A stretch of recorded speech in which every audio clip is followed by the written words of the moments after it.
Assalamualaikum warahmatullahi wabarakatuh, salam sejahtera dan salam guru penggerak. Perkenalkan saya Syamsul Hidayat, calon guru penggerak Angkatan 10 dari SD Negeri 3 Sidoluhur, Kecamatan Bangunrejo, Lampung Tengah. Dibimbing fasilitator Ibu Febriyanti, SPD, MPD, dan pengajar praktek Bapak Dian Mahmud Rofandi, SPD, GER. Berikut ini merupakan rancangan tindakan untuk aksi nyata saya.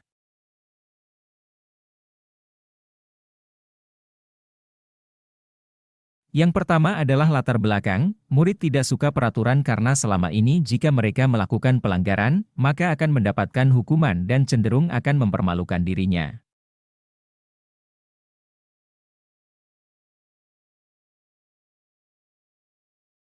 Selanjutnya tujuan aksi nyata, yang pertama menciptakan murid yang merdeka dan disiplin diri.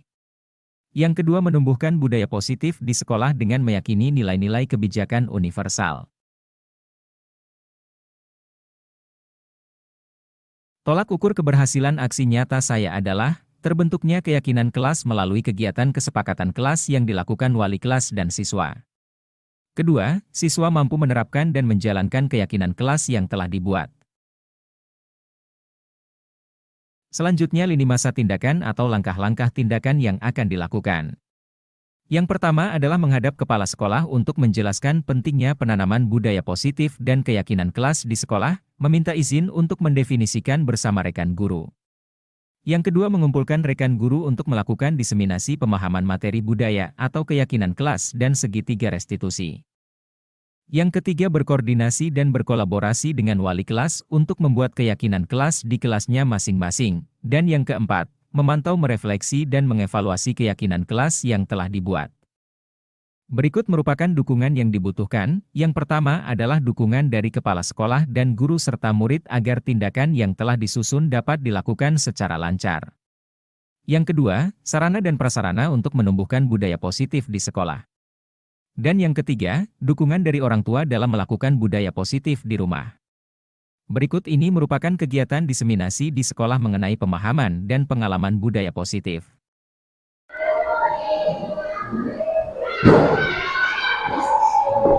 Assalamualaikum warahmatullahi wabarakatuh. Kehadapan Bapak Ibu yang saya hormati, khususnya kepada Ibu Kepala Sekolah SD 3 Sidoluhur yang saya hormati. Terima kasih atas waktu yang diberikan, sehingga kesempatan hari ini saya diberi kesempatan waktu seluas-luasnya untuk melanjutkan program dari guru penggerak, di mana dari guru penggerak saya ditugaskan untuk menyampaikan seperti apa sih kurikulum merdeka, kemudian guru yang diinginkan dari kurikulum merdeka itu seperti apa. Kalau selama ini kita banyak membahas tentang administrasi, tentang modul ajar, tentang yang lain-lain tentang administrasi sekolah, tapi secara keseluruhan dasar dari guru yang diinginkan oleh kurikulum merdeka itu kan hampir kita tidak mendapatkan itu. Jadi saya ditugaskan, kebetulan ada sekitar 10 modul, tapi kali ini saya ditugaskan untuk membahas tentang satu modul saja, yaitu tentang budaya positif yang terkait dengan sikap seorang guru kepada muridnya itu besok seperti apa. Jadi di tugas saya itu modul 1.4 tentang budaya positif. Ini baru saja saya buat. Yang pertama tentang peran guru dalam menciptakan budaya positif di sekolah. Ini memang sedikit berbeda dengan kurikulum 13, karena di kurikulum ini kita dituntut itu untuk menuntun. Kalau secara dasarnya kita mengikuti dasar-dasar yang disampaikan oleh Ki Hajar Dewantara, yaitu menuntun, kemudian mendampingi, kemudian sebagai manajer juga. Kalau dulu kan kita selalu ada ada aturan-aturan harus gini, harus gini, harus gini. Nah sekarang kita ada kesepakatan antara guru dan murid yang nantinya murid itu tidak akan bisa mengelak. Yang pertama, peran guru dalam menciptakan budaya positif di sekolah. Seorang guru yang baik itu harus memiliki kemampuan dalam mewujudkan budaya positif di sekolah.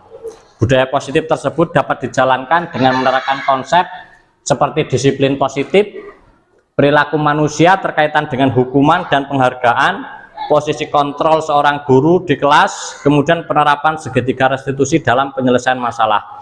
Banyak yang sering kita dari dulu melaksanakan, tapi secara teori sekarang itu salah, seperti memberikan penghargaan kemudian menghukum. Memberikan penghargaan kalau secara teori sekarang itu seperti membunuh siswa, dan ini baru saya ketahui di modul ini. Adapun dasarnya apa nanti kita bahas. Yang menjadi dasar kalau bahasa dulu itu keikhlasan lah, kita membuat anak itu bisa ikhlas belajar dengan nuraninya, bukan karena karena penghargaan, karena takut hukuman. Kalau selama ini siswa kan belajar karena takut hukuman atau mendapatkan penghargaan, itu pasti. Nah, pola pikir kita sekarang dirubah untuk membuat anak itu bisa belajar dengan ikhlas dari nalurinya, bukan karena dorongan dari eksternal, tapi dari internal murid itu. Itu pokok yang jadi dasar pemikiran kurikulum Merdeka, membuat anak bisa belajar dengan ikhlas tanpa ada hukuman, tanpa ada penghargaan.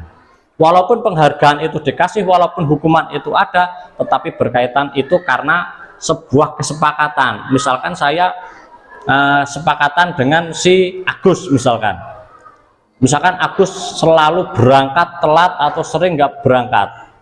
Aturannya tidak kita terapkan sendiri, tapi kita runding dengan anak, walinya dipanggil.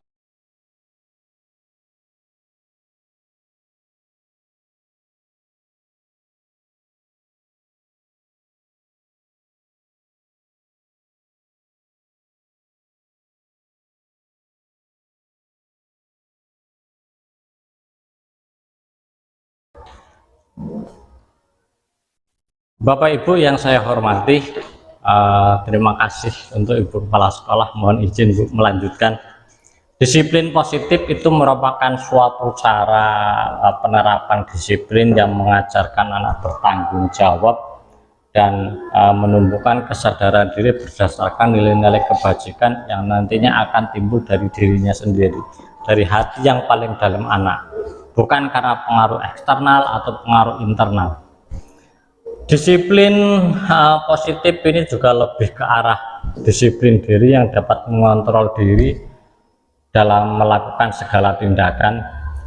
Kemudian disiplin positif ini juga dapat membuat murid memahami dan menyadari berdasarkan motivasi internal, bukan akibat paksaan, bukan karena sebuah pujian atau hukuman, tapi dari dirinya. Kalau dari eksternal mungkin dipuji karena orang lain, dipuji temannya, dipuji sama guru, kemudian atau tahu hukuman karena merubah suatu melakukan sebuah kesalahan, kemudian berangkat lebih awal, piket lebih rajin, tapi karena takut sebuah hukuman atau teguran dari kita.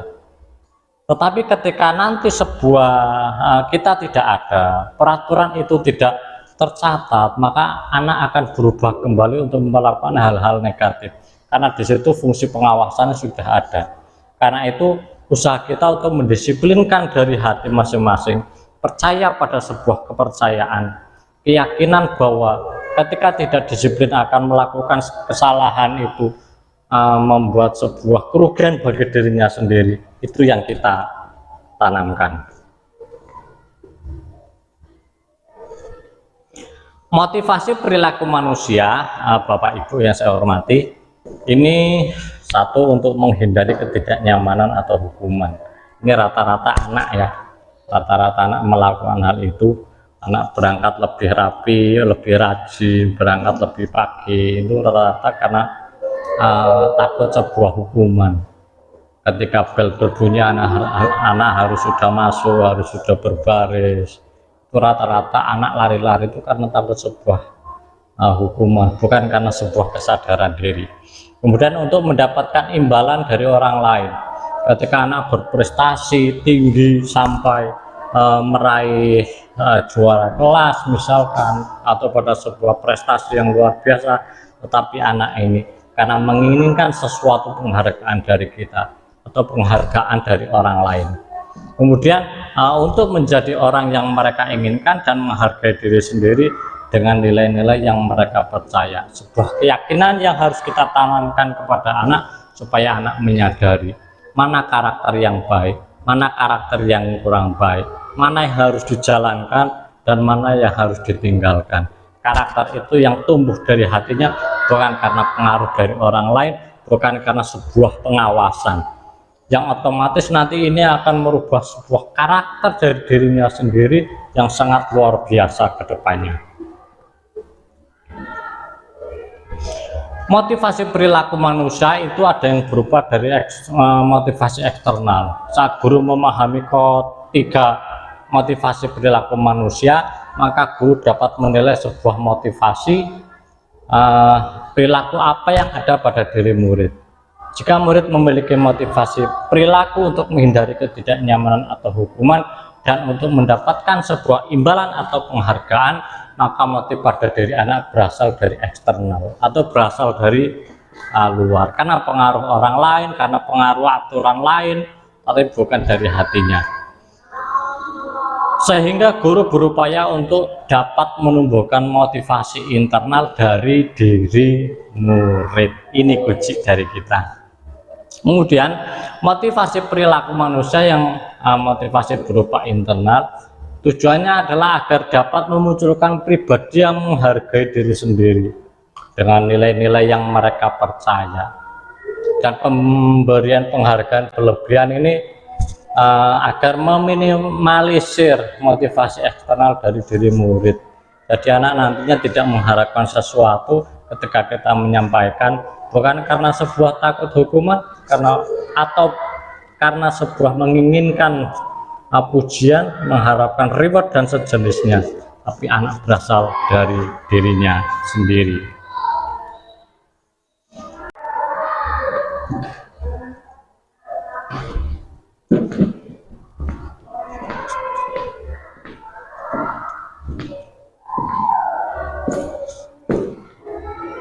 Bapak Ibu yang saya hormati, yang ketiga itu posisi kontrol seorang guru, itu posisi kontrol dengan berbagai peran. Ini sering kita lakukan sebenarnya, namun sedikit ada perbedaan antara kurikulum dulu dengan sekarang.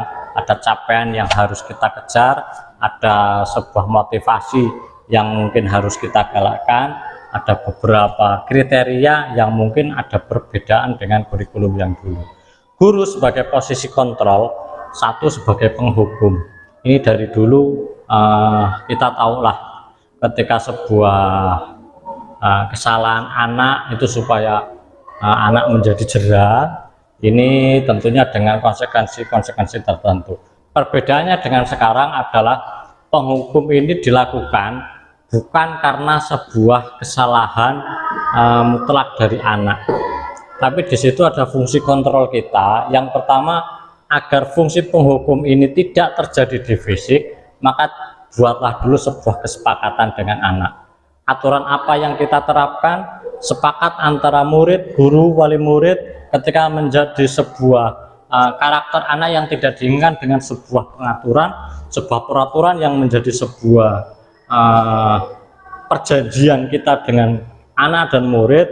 Di situ ada konsekuensi yang menjadi hasil dari perbuatan anak, tetapi tidak berusaha untuk tidak melibatkan sebuah fisik atau menyakiti sebuah fisik, tapi sebuah didikan agar anak termotivasi untuk tidak melakukan kesalahannya kedua kali, karena untuk menjadikan sebuah hal yang lebih baik itu memang perlu beberapa proses, tapi tentunya dengan hal-hal yang lebih baik yang tidak menyakiti anak dan tentunya sudah disepakati di awal.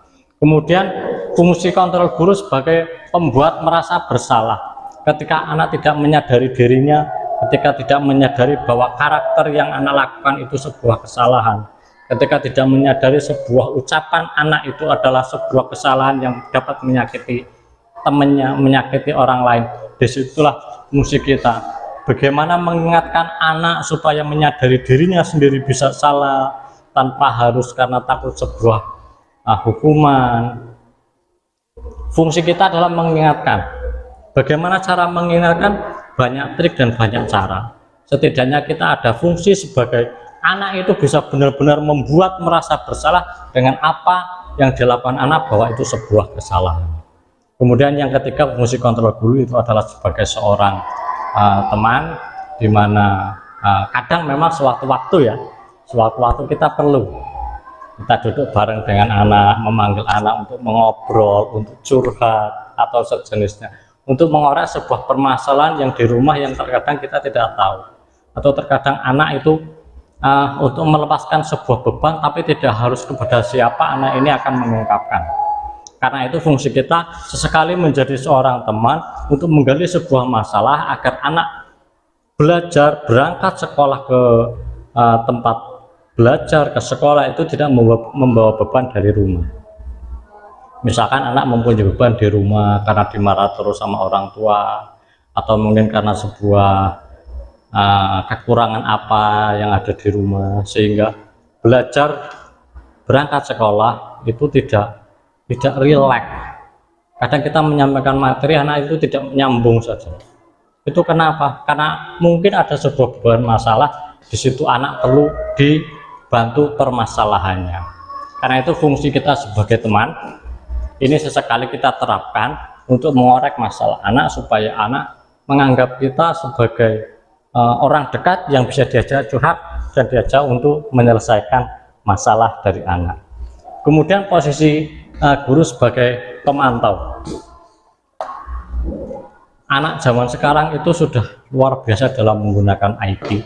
Mungkin dari perilaku di rumah kita memantaunya seperti biasa-biasa saja, seperti di sekolah bermain atau bicara atau kerja kelompok dan yang lain.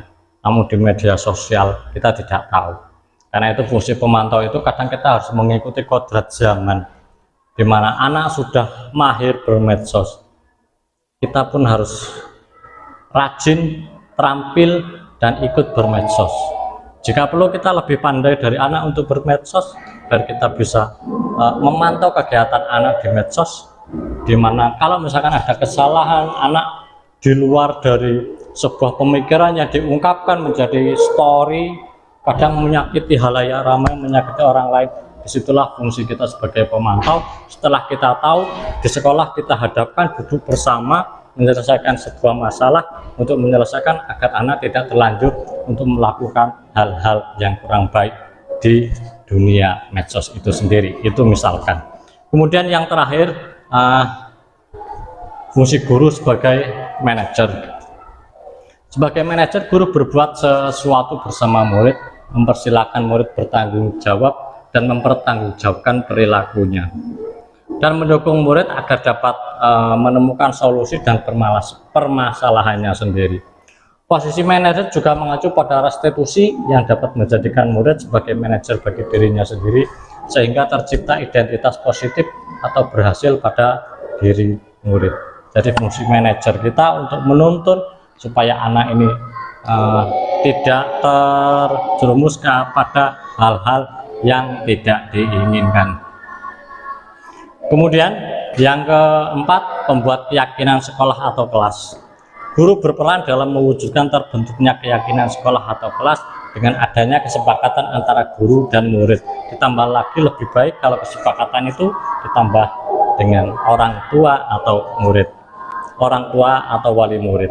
Keyakinan sekolah atau kelas itu berupa pernyataan-pernyataan universal yang mudah diingat dan dipahami dan harus diterapkan di lingkungan sekolah, dan kemudian akan dibawa ke rumah dengan sebuah keyakinan ketika karakter salah di sekolah dinyatakan salah, di rumah juga dipandang salah, sehingga anak secara otomatis akan merubah dirinya baik di sekolah maupun di rumah maupun di lingkungannya.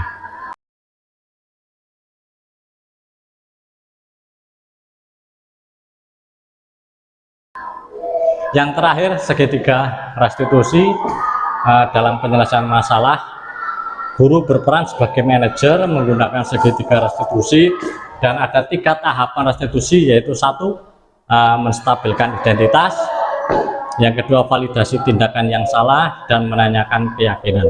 Menstabilkan identitas itu ketika anak tidak menyadari bahwa dirinya, maka kita membuat kestabilan, menyatakan bahwa ini sebuah kesalahan, karena terkadang anak berbuat itu di luar dari kendali. Kemudian validasi tindakan, anak sering tidak menyadari bahwa apa yang dilakukan, apa kesalahannya, itu dipandang bukan sebuah kesalahan, makanya anak begitu mudah melakukan hal-hal yang di luar dari sebuah keyakinan. Kemudian yang terakhir adalah menanyakan keyakinan. Ketika menstabilkan identitas dan validasi tindakan yang salah ini sudah kita lakukan, maka menanyakan keyakinan kepada anak, kira-kira hal ini sudah benar apa belum, keyakinan yang dilakukan ini sudah betul apa belum. Kita menanyakan sampai benar-benar timbul pada dirinya sendiri dari seorang anak bahwa itu sebuah kesalahan atau itu sebuah kebenaran, dan tujuannya adalah menghasilkan murid yang mandiri dan bertanggung jawab.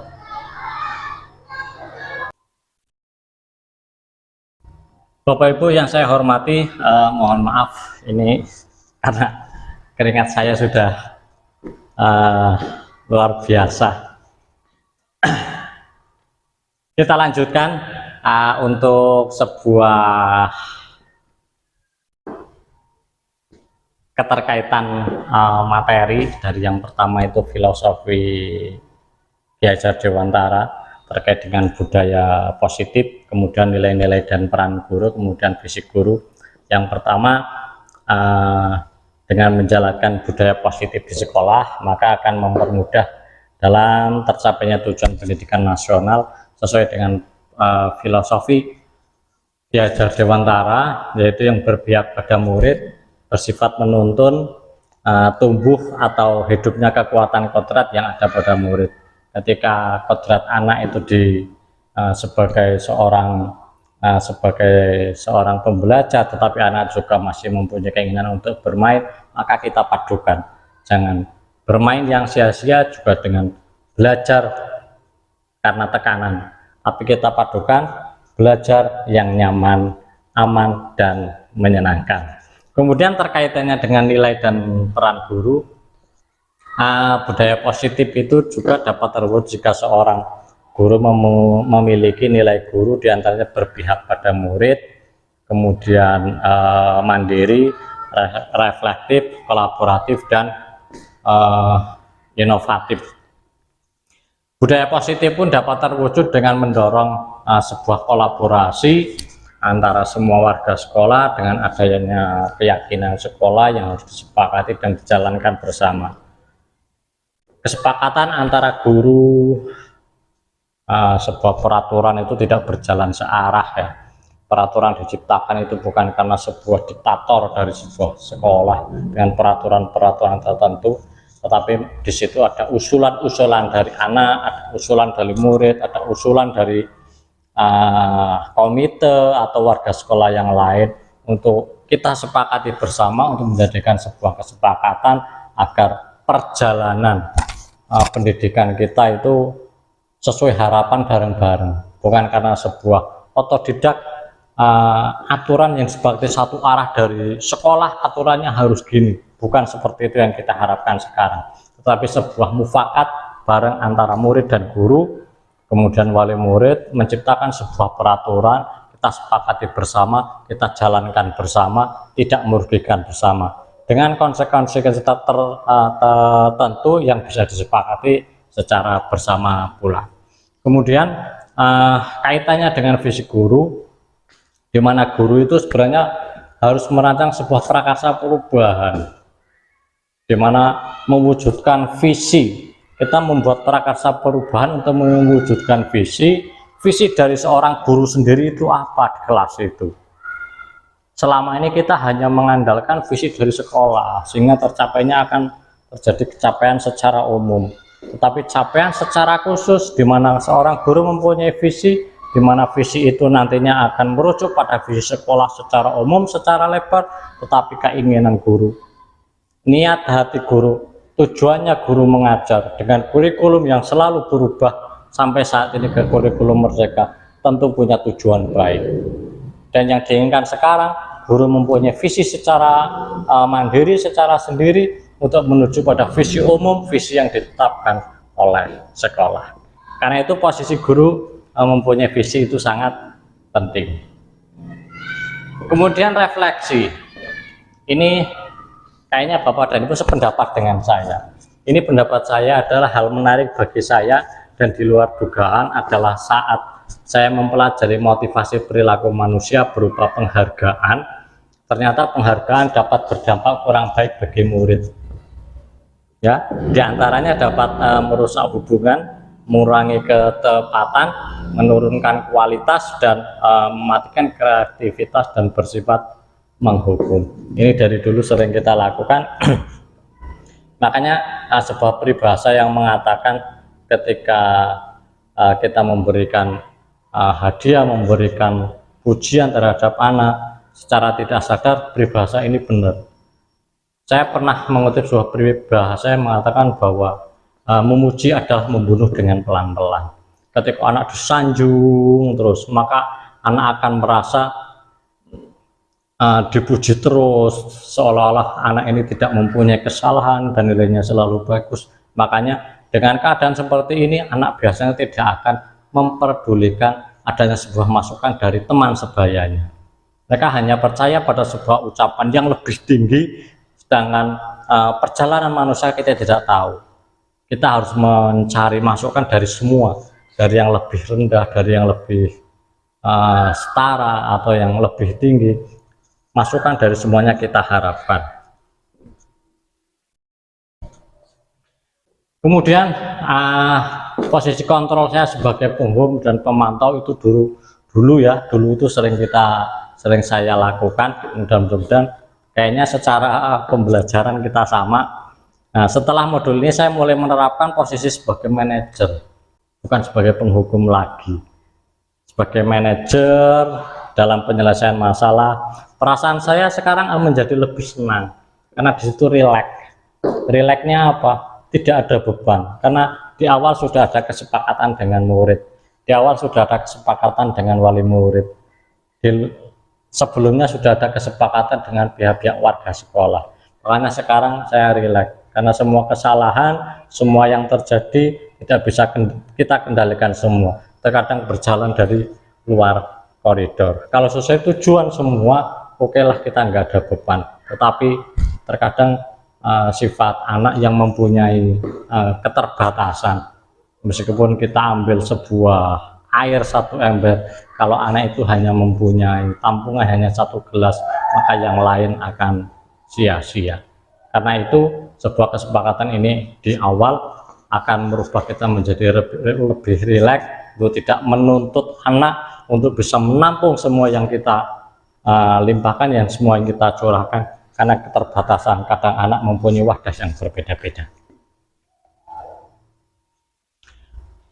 Kemudian sebuah pertanyaan, Bapak Ibu boleh berpikir, sebelum pembelajaran ini ada, modul-modul ini ada, pernahkah Bapak Ibu menerapkan segitiga restitusi ketika menghadapi permasalahan murid?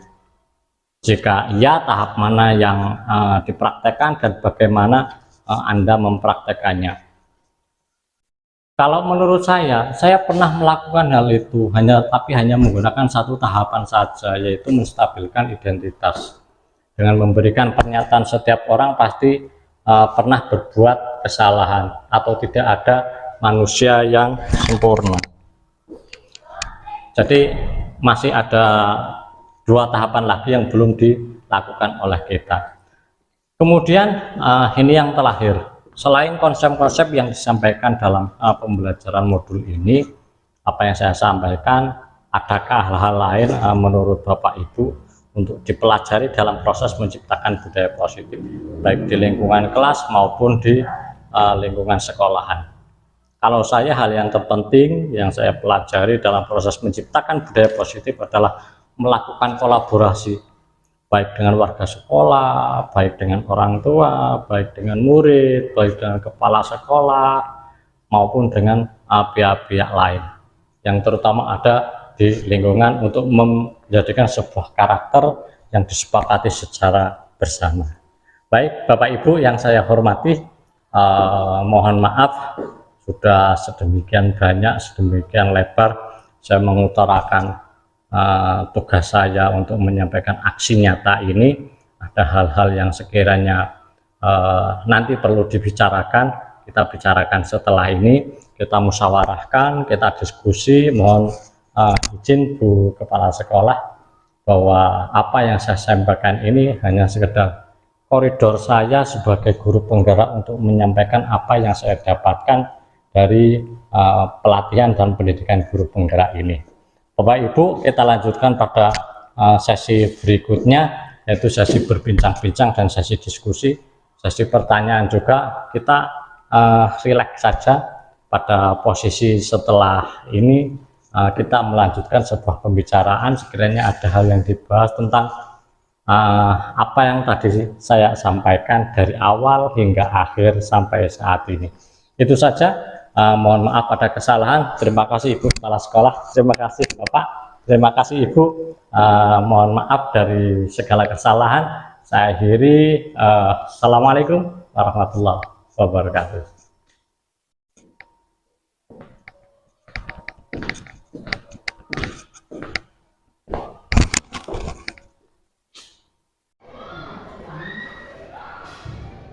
Nah, wis cedek aku malah.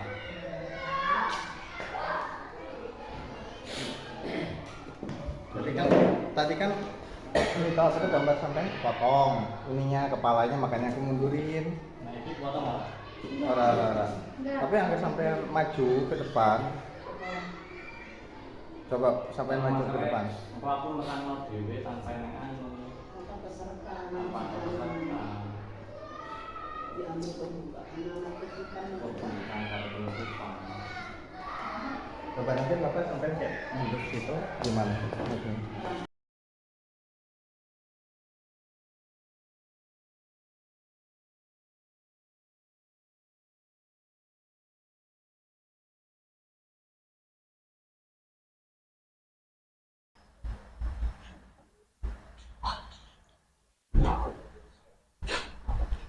Assalamualaikum warahmatullahi wabarakatuh. Waalaikumsalam warahmatullahi wabarakatuh. Gimana kabarnya hari ini? Sehat? Sehat. Nanti sudah olahraga semua? Sudah. Siapa yang ikut olahraga? Enggak. Kenapa? Sakit. Kalau namanya olahraga untuk di seragam yang sudah kalian pakai, namanya olahraga itu membuat sehat jasmaninya, juga sehat rohaninya. Kalau sudah pakai olahraga, udah olahraga kok masih lentrak-lentruk, masih lemes, berarti pertanda anak ini kurang sehat. Kali ini kita akan coba membuat kesepakatan kelas. Ini Pak Guru sudah nulis ada peraturan kelas, ada keyakinan kelas. Peraturan kelas ini bukan Pak Guru yang bikin. Peraturan kelas ini adalah kesepakatan dari kita semua. Nanti kamu akan menuliskan beberapa peraturan sekolah, ya, yang harus nanti kita bersama menyepakati.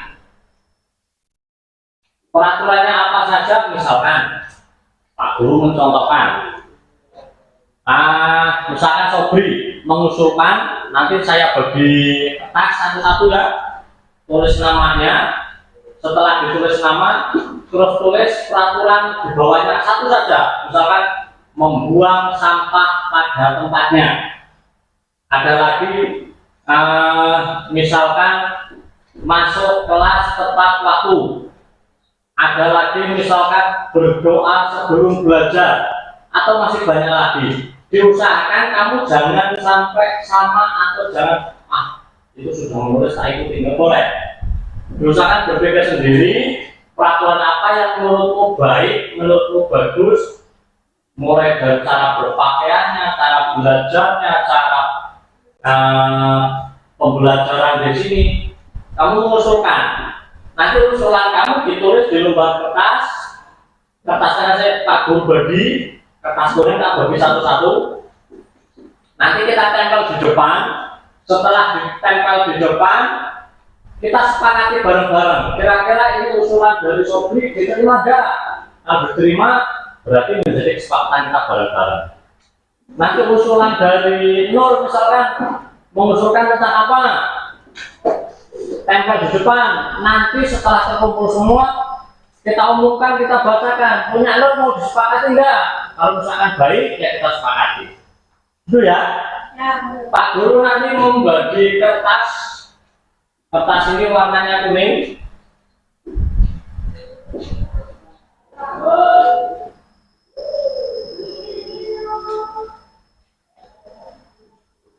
Ini boleh di sini, boleh di sini ya. Kalau yang baik di sini, tulis nama kamu, nama panggilan aja nggak apa-apa. Terus peraturan yang kamu usulkan apa? Di bawahnya satu saja.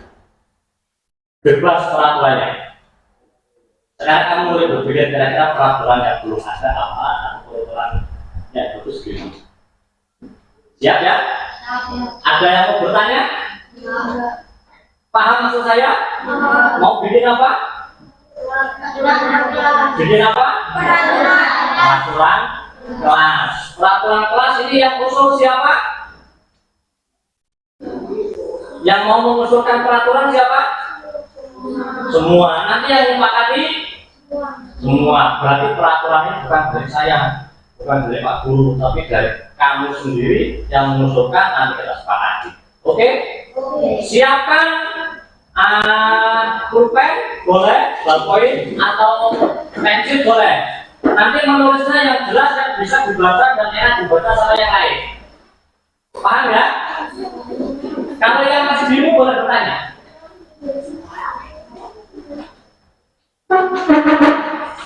Cukup?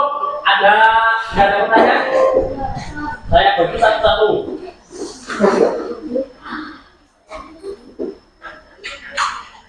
Nah, orang nanti basuh Pak Guru ya.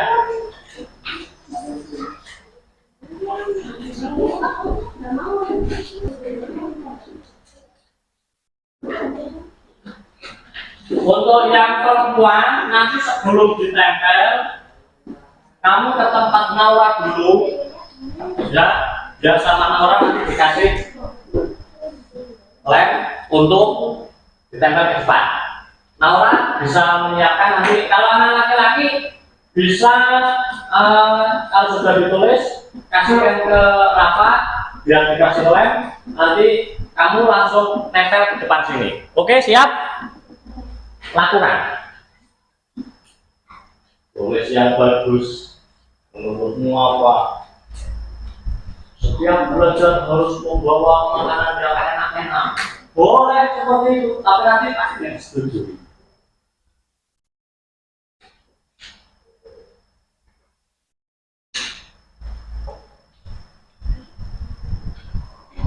Kalau ada yang sudah selesai, boleh langsung ke tempat pengeleman.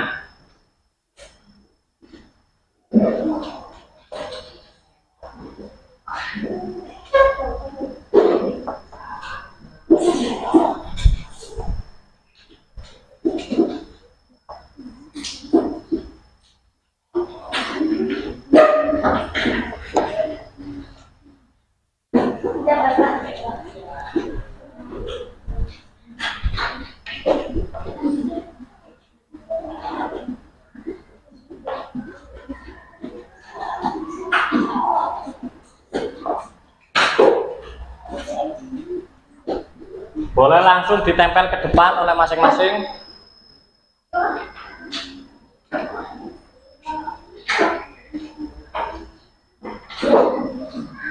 Anak laki-laki sama Rafa.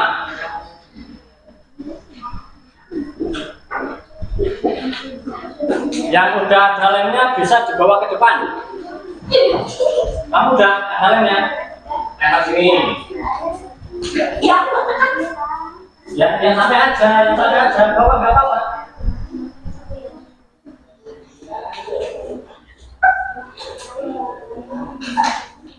Tenang aja, nanti kita bacakan bareng-bareng. Boleh? Anak perempuan sebelah sini. Tak bagi ya, bentar tak bagi.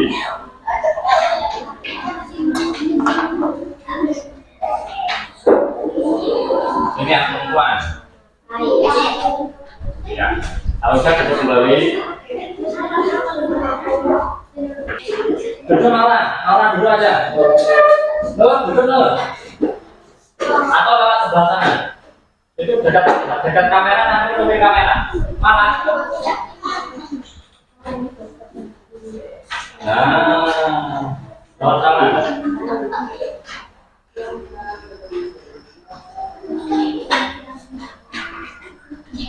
1, 2, 3, 4, 5, 6, 7, 8, 9, 10. Masih banyak.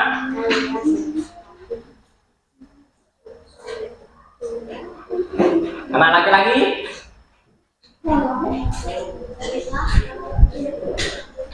Langsung bawa sini. Satu sini.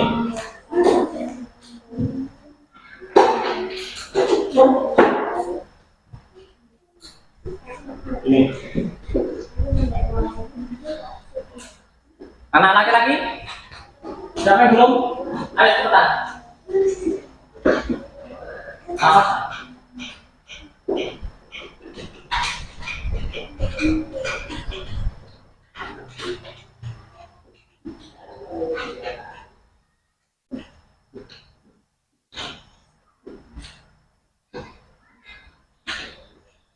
Ayo ditunggu waktunya dulu.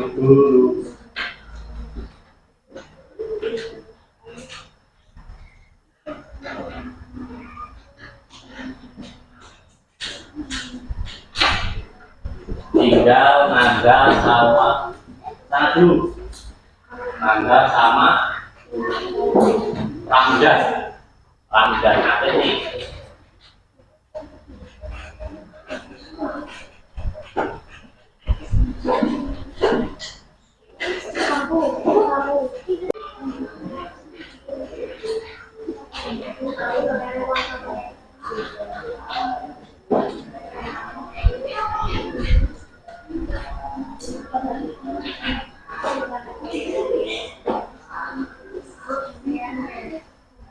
Sudah ngumpul ke depan semua?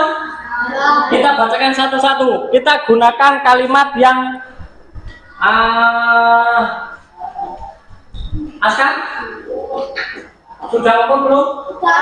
Kalau udah di sini. Kita menggunakan kalimat yang positif. Nah, kalimat positif itu nanti ada pergantian kalimat. Kalau misalkan menggunakan tidak boleh. Nah, tidak kan? Karena kita menggunakan kalimat yang positif. Kita baca satu dulu. Afika mempunyai usulan memakai baju yang rapih. Gimana? Sepakat enggak? Kamu kalau sekolah mau pakai pakaian yang rapi atau mau pakai pakaian yang tidak rapi? Rapi. Berarti ini kesepakatan menjadi kesepakatan bukan? Setuju? Ada yang nggak setuju boleh tunjuk jari. Berarti setuju semua ya? Oke, kalau setuju kita pindahkan ini menjadi sebuah kesepakatan kita.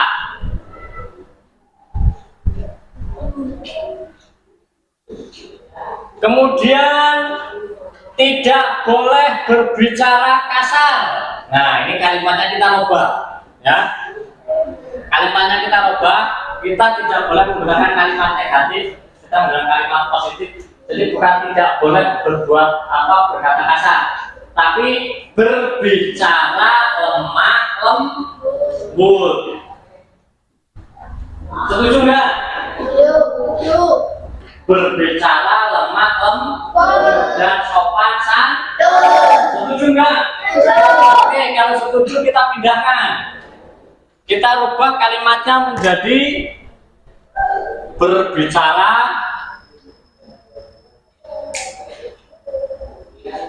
sopan, ya. Ini ke sana. Kemudian usulan dari Cynthia,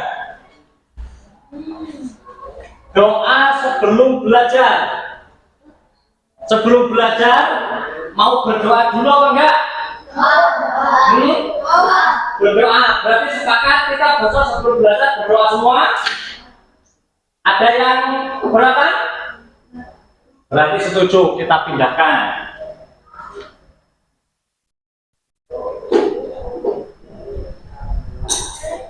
Kemudian usulan dari Lulu, berangkat tepat waktu. Ada yang ingin berangkatnya terlambat? Ada nggak? Berarti ingin tepat? Usulan Lulu diterima nggak? Yakin? ACC? Setuju? Kalau setuju bilang apa? Setuju? Oke, punya Lulu diterima.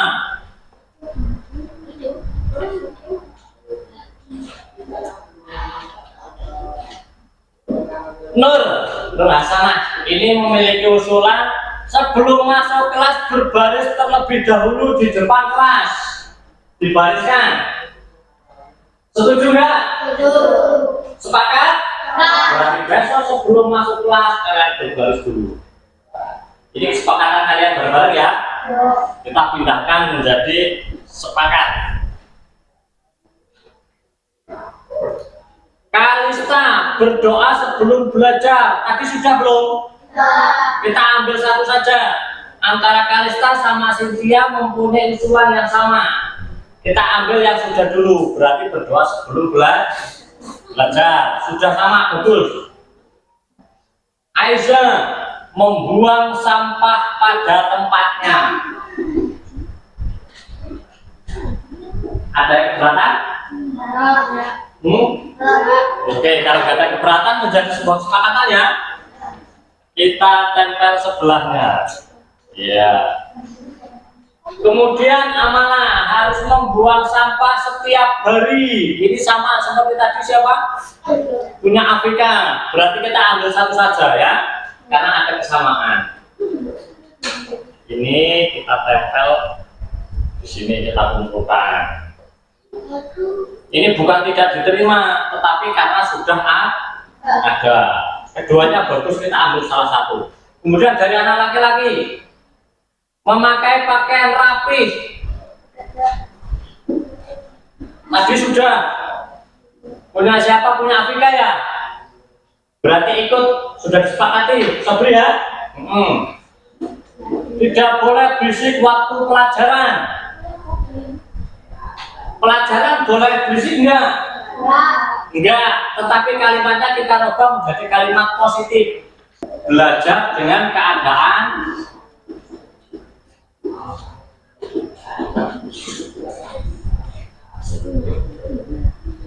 tenang dan nyaman.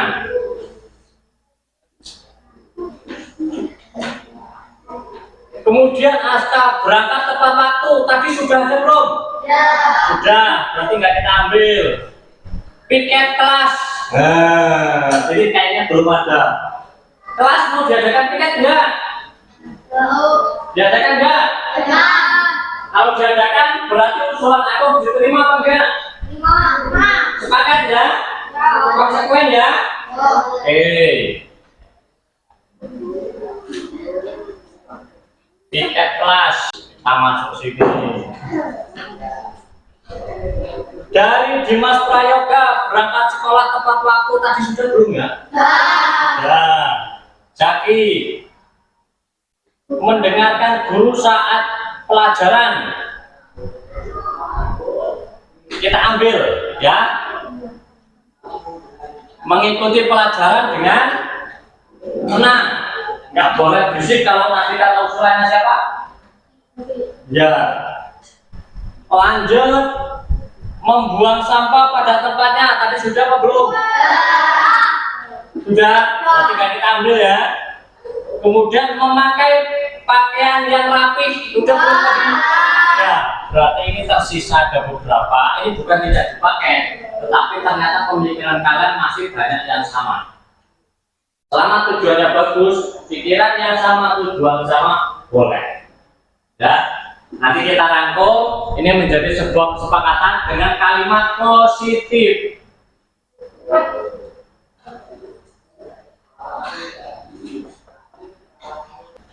Nanti kalimat-kalimat ini dirubah menjadi kalimat yang positif, menjadi budaya positif yang kita lakukan setiap hari. Nanti kesepakatannya adalah menjadi peraturan bersama. Kalau sampai melanggar kesepakatan, maka konsekuensinya adalah akan apa? Misalkan membersihkan sampah tepat waktu, maka nanti pada jam istirahat yang tidak tepat waktu, maka membersihkan sampahnya atau piketnya dilaksanakan setelah istirahat. Gitu, oke? Kalimat positifnya ini nanti disusun menjadi lebih rapi, kalimatnya menjadi bagus dan menjadi sebuah peraturan. Ini bisa disusun, ditempel di kelas untuk dijadikan sebuah peraturan. Nah, sekarang kita akan membahas tentang keyakinan kelas. Keyakinan kelas itu nanti juga sebuah kesepakatan. Kesepakatan ini tentang karakter, tentang sifat atau watak atau kegiatan kita dalam pembelajaran. Misalkan seperti ini, juga. Misalkan kesepakatannya tentang keyakinan bukan peraturan lagi ya, tapi ini tentang karakter yang akan kita bangun.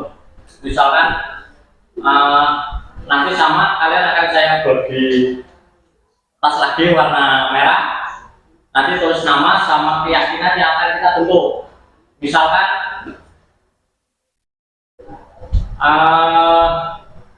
mengawali dengan kata minta tolong. Kalau misalkan mau menyuruh seseorang, ya, misalkan Nur mau minta tolong sama Aisyah, kursinya misalkan terlalu maju, nanti Nur bukan nyuruh Aisyah, kursinya diajukan, tidak boleh, tapi Nur Aisyah tolong kursinya agak dimajukan, pakai kata minta tolong. Menggunakan kalimat apa untuk karakter atau keyakinan yang akan kita bentuk. Oke, siap? Seperti tadi, hanya beda warna dan kita meletakkannya di tempat sebelah sana. Mana tadi kertas ya?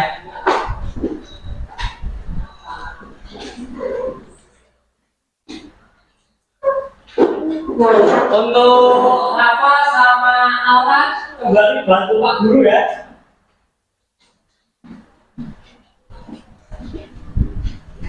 Membiasakan kata maaf, membiasakan kata minta tolong, atau membiasakan angkat tangan sebelum berbicara, gitu ya.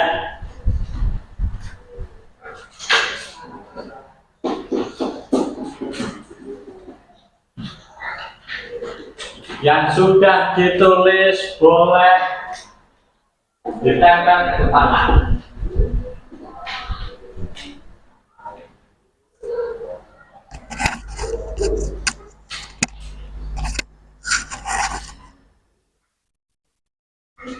Kalau ada yang masih bingung boleh tutup jari.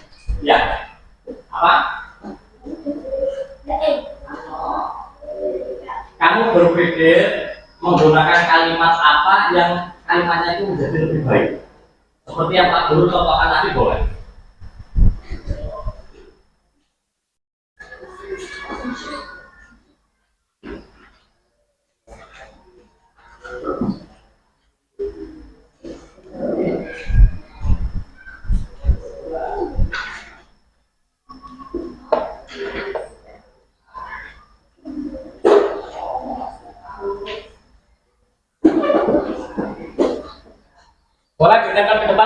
Yang sudah. Di sini putra, di sini putri.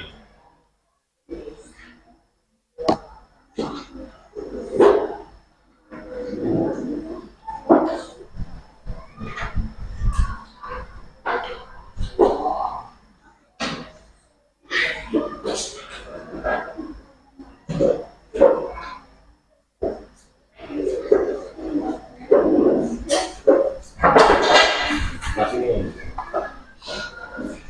Menata sini. Ya.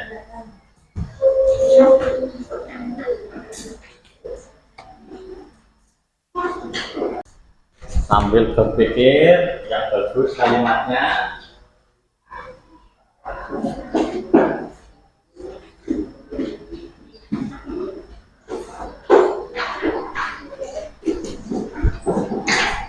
Ya, bawa sini.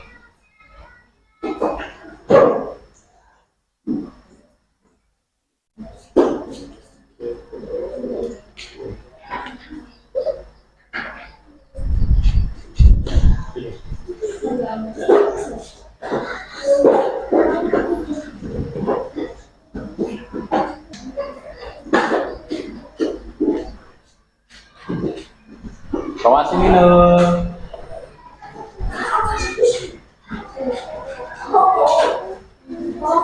Oh iya.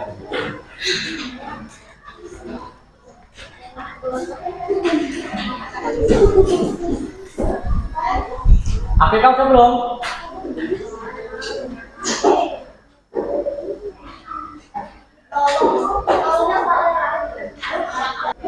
Sini.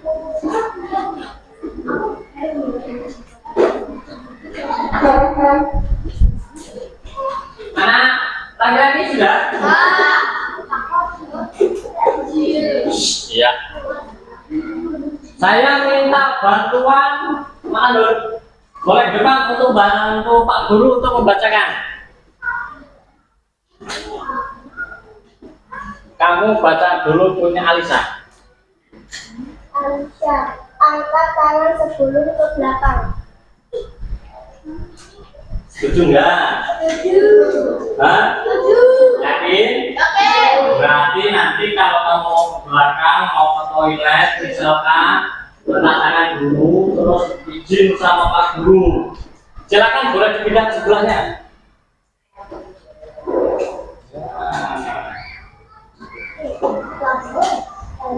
Silakan punya anak perempuan dulu. Lulu. Angkat tangan sebelum berbicara. Sebelum berbicara angkat tangan dulu. Setuju enggak?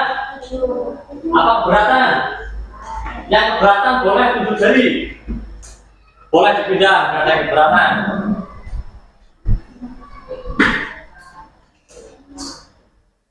Lanjut.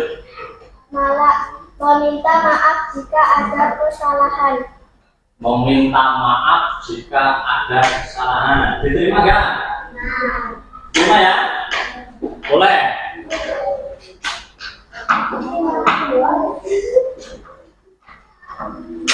Aisyah. Meminta izin mau ke belakang. Meminta izin kalau mau ke belakang. Diterima nggak? Apa kamu kalau mau ke belakang nyelonong lari? Izin dulu, apa mau langsung nyelonong lari? Karena sudah berat. Izin, ya silakan.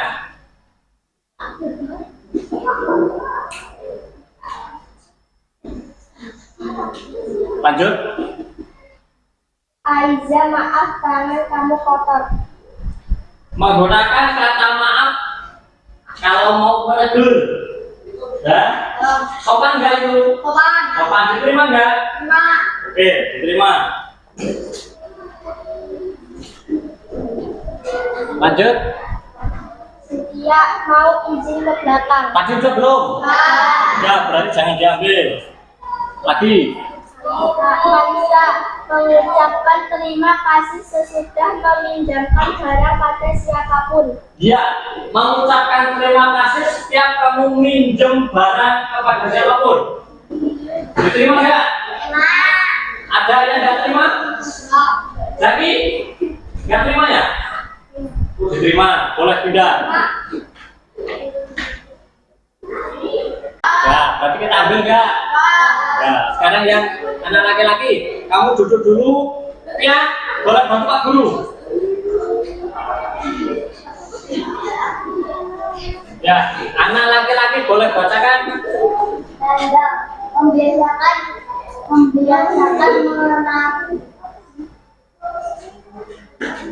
Memakai kalimat tolong. Belanya ini. Ya, lanjut, terserah yang mana? harus angkat tangan kalau mau ke kamar mandi. Tadi sudah ada belum? Nanti kita ambil ya. Ya, sekarang lanjut. Pak, izin di belakang. Kalau mau ke belakang minta izin. Sudah ada belum? Berarti kita ambil ya. Karena sudah kan? Ya, lanjut. Aku minta maaf tolong temenin ke belakang. Ya, minta maaf dan minta tolong digabung. Sepakat ya? Lanjut, pindah. Lanjut lagi. Membiasakan mengucap maaf. Maaf, udah belum? Jika minta maaf, tangan kamu kotor. Tadi udah belum? Ya, lanjut. Udah. Membiasakan angkat tangan saat isi. Angkat tangan, tadi sudah ya? Oke, nggak usah. Kata maaf lagi. Udah, cukup. Terima kasih untuk yang boleh datang. Ini kesepakatan yang kita sepakati bareng-bareng ya, merupakan usulan dari kamu semua, kemudian disepakati oleh teman-teman. Ini menjadi kesepakatan kita bahwa besok peraturan kelas sama keyakinan kelas ini kita terapkan. Siap? Berarti besok nggak ada yang marah-marah, nggak ada yang berangkat pakai baju agak kuno, baju agak apa? Tapi jujur langsung dipakai. Ada yang berangkat sekolah bagus mah bisa praktisiran langsung ke sekolah. Ini kesepakatan kita bareng-bareng. Setuju? Siap? Siap memperbaiki kelas? Siap memperbaiki kepribadian? Baik, terima kasih. Kita kasih tepuk tangan untuk semua.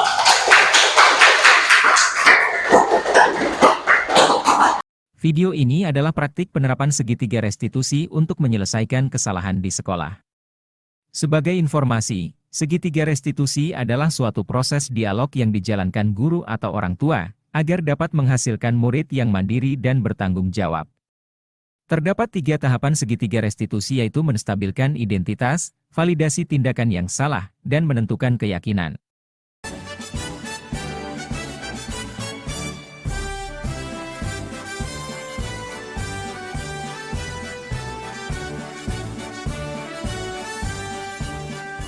Bulatkan tekad, kuatkan hati, negeri ini memanggilmu kawan. Belajar bergerak berbagi untuk negeri, guru penggerak majukan pendidikan. Guru penggerak. Nur, sini Nur. Silakan duduk. Ya, kamu tahu kenapa saya panggil?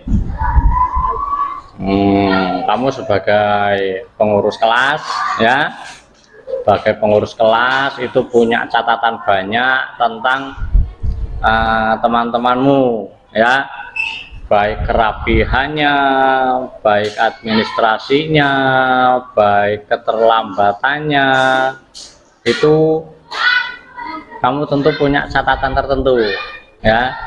Menurut kamu yang sering terlambat nggak ikut piket ada nggak? Siapa? Lulu. Kamu pernah tanya ke Lulu belum kenapa sering terlambat? Belum. Apa Lulu kita panggil aja ya? Ya. Lu, coba Lu sini Lu. Ya, silakan duduk. Lulu, kalau catatan dari pengurus kelas, kamu katanya sering terlambat nggak ikut piket ya? Pak Guru ingin tanya dulu ya, kira-kira Kamu ada masalah di rumah nggak? Apa? Bangunnya kesiangan. Bangunnya kesiangan. Oh, kamu sering begadang malam nggak? Enggak. Enggak. Paling nonton TV sampai malam ya? Iya. Kamu kalau pagi itu punya apa alarm nggak? Punya. Punya. Disetel nggak? Stem. Setel. Tapi begitu alarm bunyi, kamu bangun, terus matiin alarm, terus tidur lagi ya?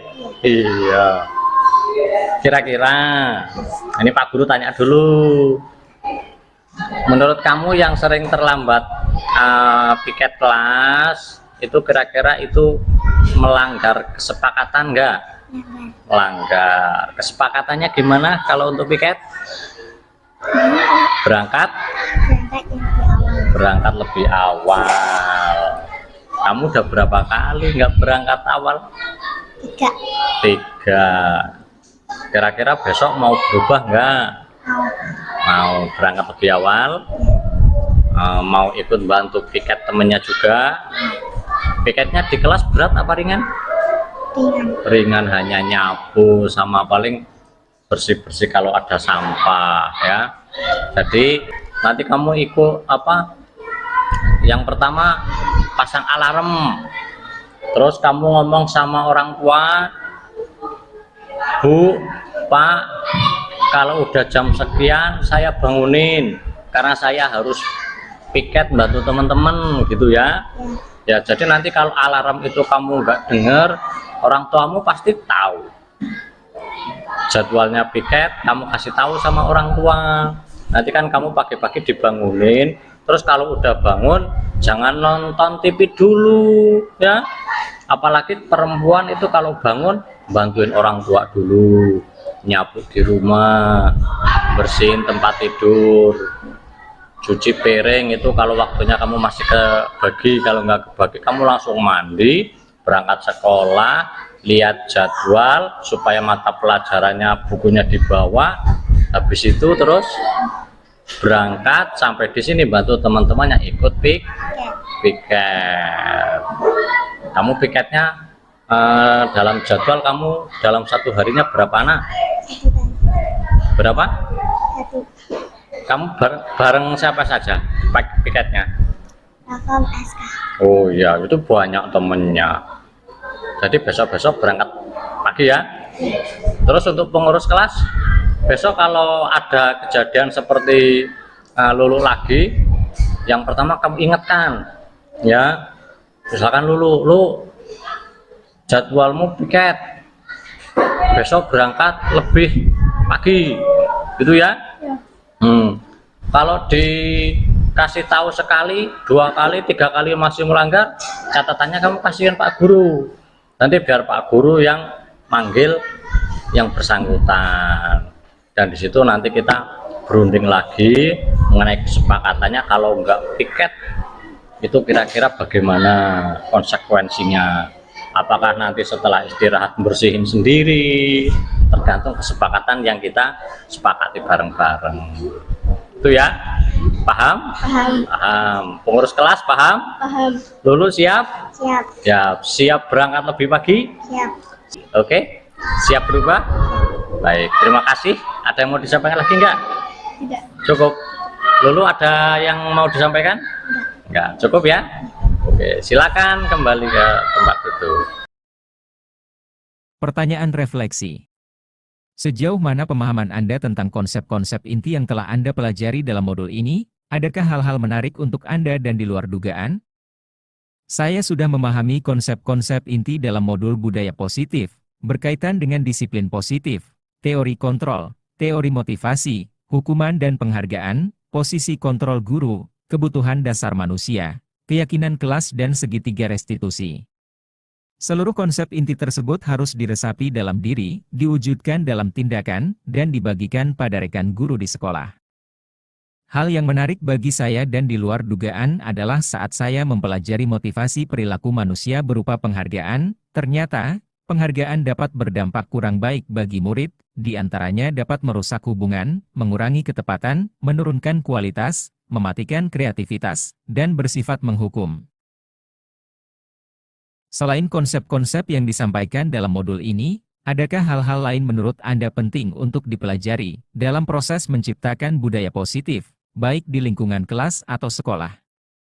Hal lain yang penting dipelajari dalam proses menciptakan budaya positif adalah melakukan kolaborasi antara sekolah dan orang tua murid, agar budaya positif ini jangan hanya dilakukan di kelas atau sekolah saja, namun juga di rumah, agar menjadi suatu kebiasaan atau karakter saat berada di lingkungan sekolah atau di lingkungan manapun.